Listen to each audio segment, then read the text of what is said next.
आपको शायद अंदाजा भी नहीं है, लेकिन लाल शरबत जैसी हलाल सर्टिफाइड प्रोडक्ट खरीदने के कारण 2006 मुंबई सीरियल ब्लास्ट के 12 आरोपी अब बाहर घूमेंगे। आप सोच रहे हैं कैसे?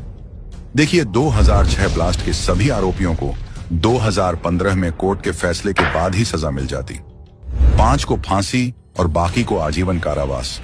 लेकिन ये वो संस्थान है जो स्पेशल मकोका कोर्ट के फैसले को चैलेंज करते हुए मुंबई हाई कोर्ट गई और इन सब को बचाने के लिए 10 साल की लंबी लड़ाई लड़ी। लाखों करोड़ों रुपए वकीलों को हायर करने में खर्च किए। आजकल तो लोग अपने परिवार के लिए इतने पैसे खर्च नहीं करते, तो फिर जमीयत ने कैसे किया? जमीयत उलेमा के पास इतने पैसे आए कहां से? जवाब सिंपल है, हलाल सर्टिफिकेशन, धंधे से। जमीयत उलेमा हिंद देश की एक गैर सरकारी संस्था है जो एक खास धर्म के लिए हलाल सर्टिफिकेशन जारी करती है। कंपनियों के लिए स्टैंप लेना जरूरी हो जाता है, क्योंकि बिना इसके खास वर्ग वो प्रोडक्ट नहीं खरीदेगा। स्टैंप देने के लिए जमीयत इन कंपनियों से बिना किसी अथॉरिटी के लाखों रुपए वसूलती है, और ऐसा आरोप है कि इन पैसों का इस्तेमाल आतंकियों को बचाने में होता है। 2006 मुंबई ब्लास्ट के आरोपी ही नहीं, बल्कि देश में हुए कई बम ब्लास्ट के आरोपियों को जमीयत ने लीगल सहायता दी है।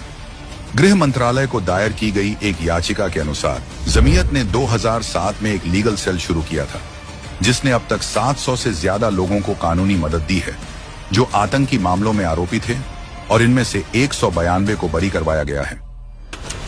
इनमें 7/11 Mumbai train blast, Malegaon blast, Ahmedabad blast, Varanasi blast, Aurangabad हथियार मामला, जर्मन बेकरी बम धमाका, 26 नवंबर के आरोपी जाबिउद्दीन का केस, साजिश केस और जामा धमाका जैसे तमाम खतरनाक मामले शामिल हैं।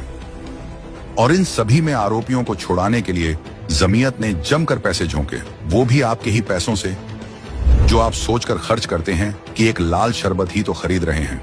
लेकिन हिंदुओं की आंखें कब खुलेंगी? उन्हें तो लाल शरबत पीकर ठंडक मिलती है।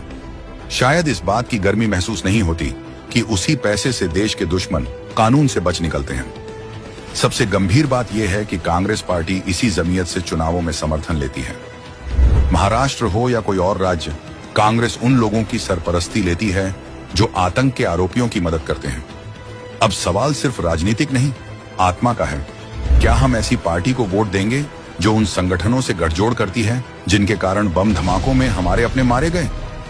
और सबसे जरूरी, क्या बम धमाकों में मारे गए लोगों की आत्मा को कभी चैन मिलेगा जब उनके कातिलों को समर्थन देने वाली पार्टी फिर से सत्ता में आएगी?